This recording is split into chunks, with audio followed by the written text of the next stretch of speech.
Hi everybody, it's Katie back with another episode of my vlog.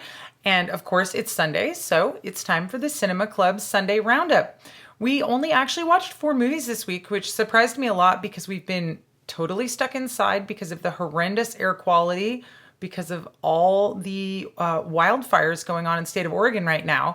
But we've just been doing other stuff with our time rather than watching extra movies, which I guess it's good for us. I've been more productive in the studio. I know Sean's been working on a bunch of stuff. The kids have been going crazy on art stuff the last few days. So not that many movies this week, but we did watch 4 really good ones. So we started the week with Spider Baby, the dark comedy horror movie from 1967, directed by Jack Hill, starring Lon Chaney Jr. Of course, you know him best as the Wolfman.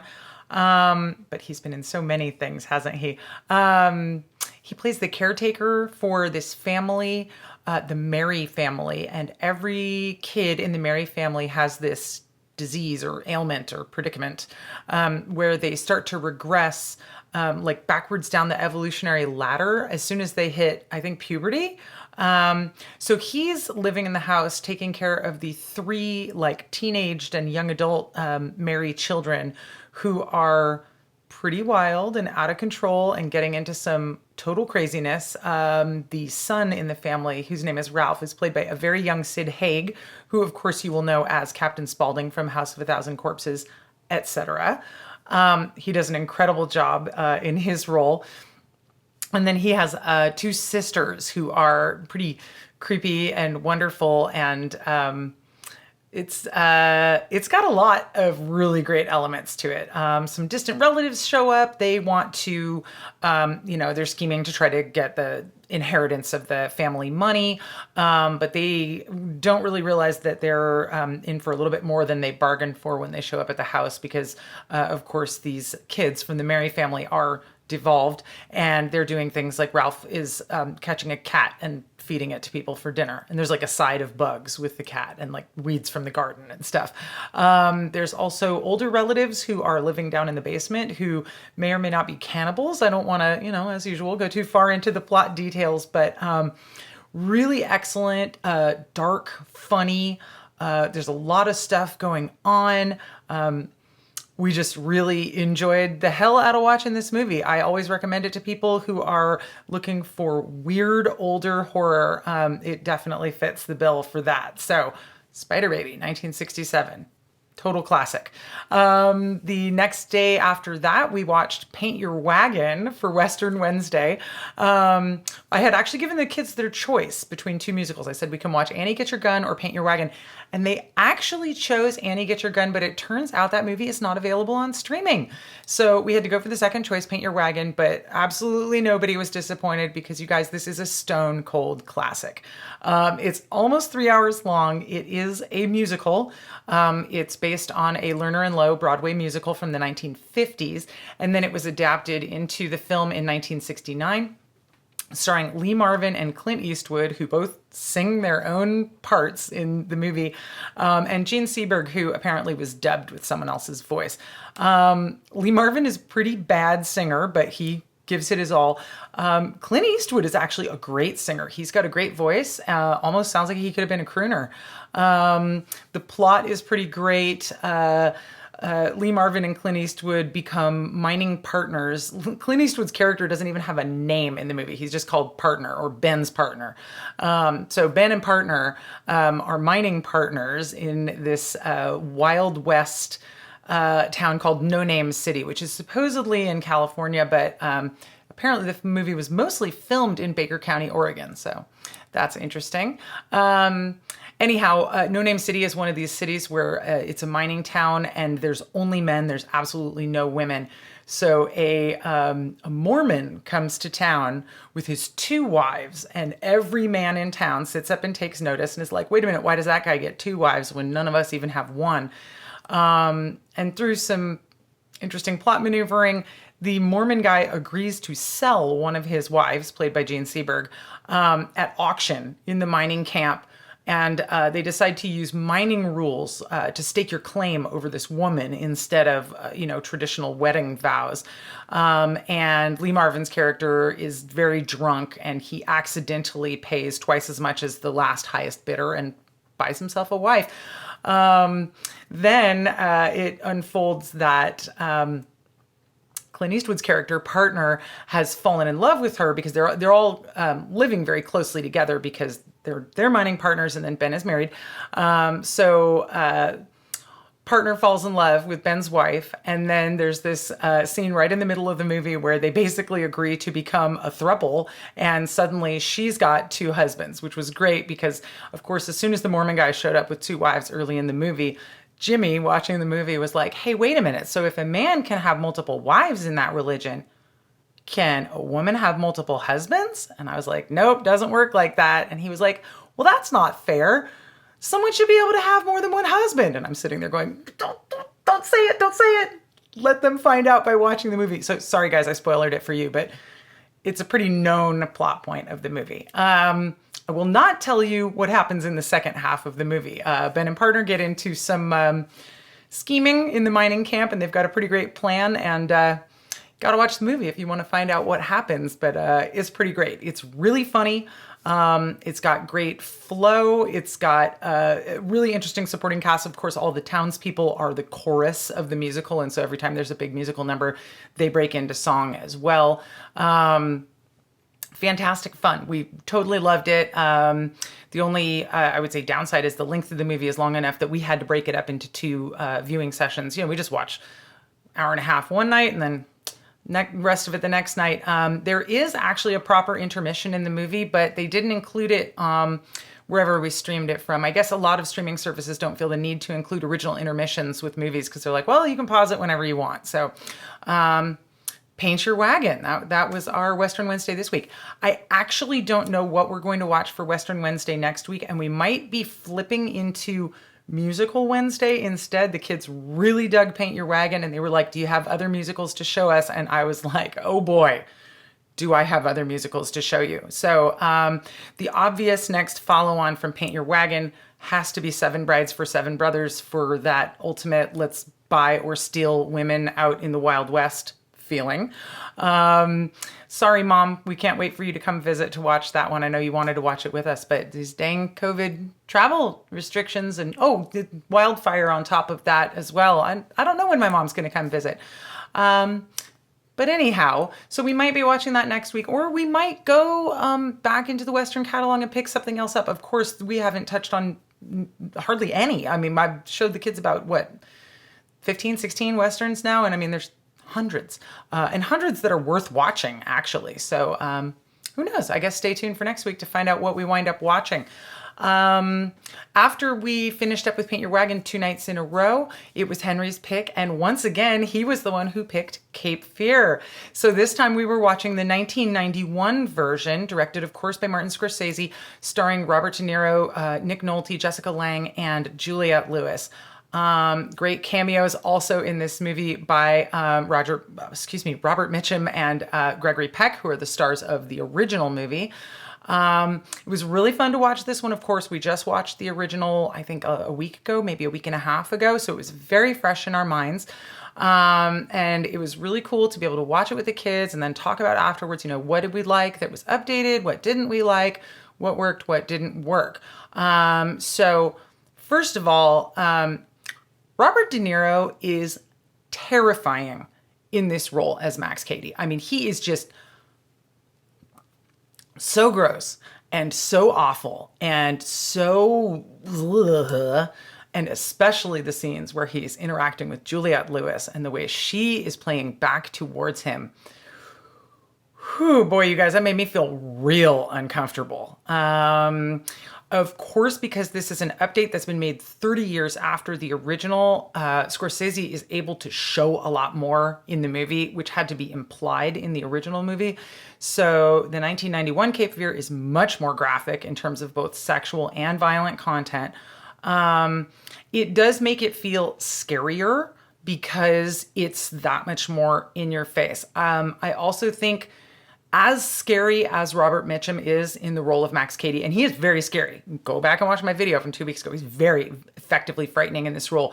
But De Niro just takes it to such another level. And the fact that you get to see him doing all of the things instead of them just being implied or talked about, it really makes it that much more of a, I don't know if I want to say powerful viewing experience, because the original is powerful also, but it's that visceral thing where it's just like in your face. Speaking of faces, the scene where he beats up Ileana Douglas, whoa, just leave that there. We all agreed that the weak point of the remake is Nick Nolte. He is not good enough, or maybe his character isn't well written enough in the story. He just, I talked about this before. When you get a leading man in the movie who is just not quite believable as the leading man, he's a little too weak. And part of the way that the story is written is the character is supposed to be weak because he is supposed to be, he's a man, he's trying to protect his family, but he can't do anything to stop the onslaught of this ex-con who's just coming after him. So Nolte does an okay job, but everyone else's performance is so much better than his. It really makes him, look like he's the one who's kind of dragging it down. Not that it's down at all. This movie is incredible. I would say if I had to do any criticism of the movie, there's a couple of things. The very beginning and the very end of the film are bookended by this bit where Juliette Lewis is doing this kind of like narration thing. Well, and here's a story I'm going to tell you. And then at the end, it's like, and that's the story. And it's like, no, it's not necessary. There's also a couple of points in the film where the shots go into like a black and white, but it's a negative black and white. And it's like to, it conveys some emotional content of what's happening in the scene. But I found it pretty distracting. You're sitting there watching a movie or getting into the narrative, and then it's like this thing comes along and it makes you go, oh, that's right, I'm watching a movie, and here's Martin Scorsese being artistic in his movie instead of just letting the movie play out in its own movie self, if that makes sense. The other thing was some of the special effects did not hold up that well. This movie is now 30 years old, so there's a scene where a person gets lit on fire in the movie, and it was like very cheesy looking, which, tech changes and stuff ages not well or ages well. And this one feels like one of those movies where they were pushing the technical side of things just a little bit further than what current standard tech would allow for. And so it's when I see that in movies, it kind of makes me wish that the director had just dialed it back just a little bit and not tried to show every single thing, because then it would have aged really well. So I give it like an A minus on the scale, or I guess that would be a 9 out of 10. Pretty dang good. It's a pretty amazing movie. Definitely recommended if you like psychological thrillers, also sort of part slasher. It does get a little gory in spots. Very tense, very good action sequences, and like I said, great acting from everybody except a little under par from Nick Nolte. So, but a great film and a great remake. We thoroughly enjoyed watching the original. We thoroughly enjoyed watching the remake. It was fun to compare them. And this is one where, I really feel like the remake is its own movie, but it's also a great retelling of the original movie, but it doesn't take anything away from the original movie. And they're both great. So that's how to do a remake, in my opinion. There's a lot of terrible remakes out there, obviously, but man, there are some absolute gems when you get down to it. So we'll probably investigate some more remakes as we move through our Cinema Club viewing catalog. And last but not least, last night, it was my pick, and Henry said, Mom, can we watch another old horror movie? And I was like, how old do you want to go, son? Because I have some old horror movies to show you. And he was like really, really early.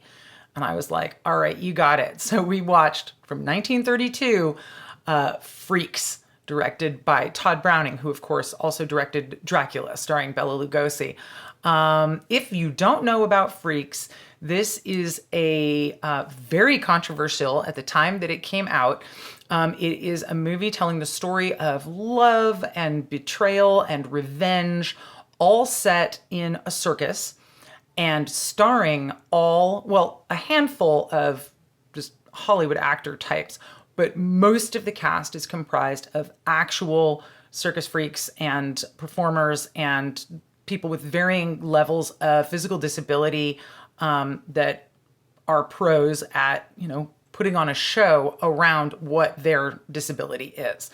So you've got actual conjoined twins in the movie. You've got a bunch of dwarfs in the movie. You've got, there's a guy who has no arms and no legs who just shimmies around on his torso and uses his mouth for everything. There's a girl who has no arms who uses her feet for everything.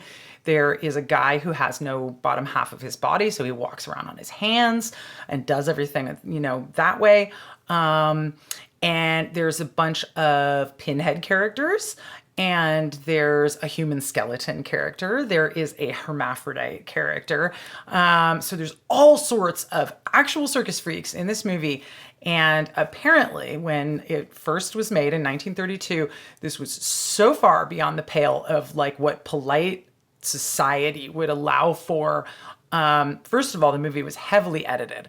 Apparently, the original cut of the movie was a proper 90-minute movie, and they showed it to audiences, and people just flipped out and were like, this is so unacceptable. They're running out of the movie theater. It's getting banned in England, banned in Canada, all of these places. So they cut it down to make it less extreme. The movie's only just over an hour long. It's like an hour and 2 minutes or something. And they changed the storyline just a little bit to kind of lighten it up a little bit for people and make it a little bit easier for them to watch it. But the 62-minute version that came out in 1932 was pretty hard for audiences of the time to watch. Todd Browning was accused of exploiting the people in the movie, and MGM came back with a whole advertising campaign where they basically were like, aren't these people also? Like, well, how is this exploitative? This is a celebration of what their lives are like, and it's totally sympathetic to them. And it is. I mean, the movie's not exploitative at all. And the story is very much just the behind the scenes at the circus of, the lives and loves of freaks. But yeah, for button down audiences of the 30s, I'm sure this was a very hard one to watch just by the nature of what had been kind of, allowed in movies up until that point.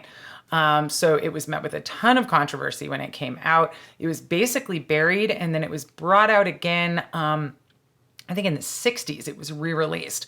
And that's when it got a proper release, and it had, contemporary professional reviewers and all of this stuff. And then over the course of, the last 50 whatever years, it's gained, a cult following and a lot of notoriety, amongst horror fans, early movie fans, all of those types. So it's also just an incredible, actually pretty heartfelt story, but man, there's a hell of a twist in it near the end. So definitely recommended for everybody. I think aside from the fact that it's just a cool movie, it's an interesting and important piece of cinema history. And it's really cool to watch. The kids really liked it, and they've been talking about it all day. Oh boy, have we been having conversations about conjoined twins today. Man, lots of questions about how that works. That's another thing that probably scandalized audiences of the time, the conjoined twins that are women in the movie. One of them is getting married to one man, and then one of them is getting married to another man. And so the fact that there was this implication that these conjoined sisters were going to have separate sex lives with different men in 1932 was probably, very, very scandalous for audiences. So Freaks, 1932, directed by Todd Browning. We saw it on Amazon. Cost a couple bucks to rent, but there you go. Totally recommended for everybody. Let me know if you've seen it, what you thought of it. If you haven't seen it, like I said, you should probably watch it. All right, that's it for this week's Cinema Club. Like I said, I don't know what we're watching next week. Definitely a musical's going to get in there somewhere. I don't know if it's going to replace Western Wednesday, or maybe it's like Musical Mondays and Western Wednesdays. I'm not sure. But if you tune in next week, you'll find out what we watched. As always, I would love to hear what you guys have watched this week, so please leave me a comment down below or on any of my other social media channels, and I will be back in a few more days with another episode of my vlog. Until then, take care, stay safe, and thanks for watching.